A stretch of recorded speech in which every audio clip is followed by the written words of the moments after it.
किसी भी समाज को सामान्य रूप से चलाने और उसमें शांति व्यवस्था बनाए रखने में हमारी सामाजिक परंपराएं और रीति रिवाज बहुत महत्वपूर्ण भूमिका निभाते हैं। किसी भी सभ्य समाज में सामाजिक नियंत्रण का कार्य समाज के सदस्य स्वतः ही करते हैं, लेकिन बड़े सामाजिक ढांचे में हर व्यक्ति का आचार व्यवहार सामान्य हो, नैतिक हो और सामाजिक मूल्यों के अनुरूप हो, ये संभव नहीं होता। अतः ऐसी परिस्थिति में राज्य या कहें कि सरकार असामाजिक कृत्यों को रोकने के लिए और शांति व्यवस्था को बनाए रखने के लिए संविधान की परिधि में कानून बनाता है।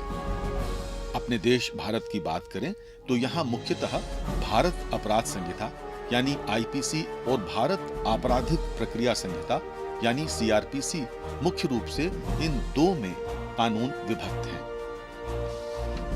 इसकी अनगिनत धाराएं हैं। जब भी कोई व्यक्ति अपराध करता है या यूं कहें कि राज्य के कानून की परिभाषा से पृथक कार्य करता है तो संबंधित धाराओं में दंड का भागी होता है। इस कार्यक्रम का उद्देश्य जनमानस को भारतीय दंड विधान और जनोपयोगी कानूनों के विषय में जानकारी देना है ताकि आप स्वयं को अपडेट रख सकें।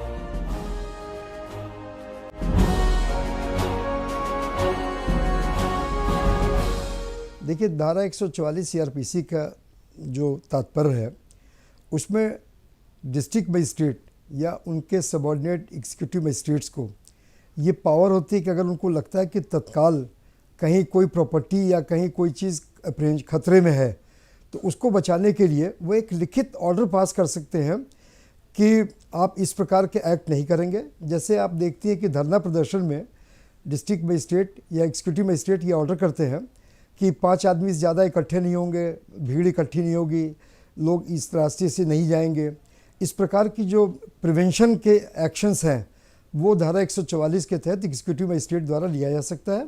इसके लिए उनको लिखित ऑर्डर करके ये बताना होता है कि इस क्षेत्र में धारा 144 लागू कर दी गई है और अगर आप कोई गलत काम करेंगे तो आपको प्रॉपर्टी का मैनेजमेंट या को सरकार ले सकती है, उस पर वो कब्जा भी ले सकते हैं और वहाँ से लोगों को रिमूव भी कर सकते हैं, उनको कस्टडी में भी ले सकते हैं।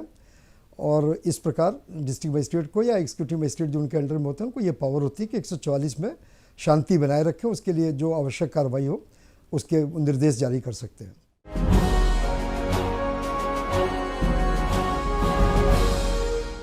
किसान एग्रीकल्चरल भूमि यानी खेतिहर भूमि में भी अनमैरिड अविवाहित महिला को अपनी पैतृक संपत्ति में अधिकार है।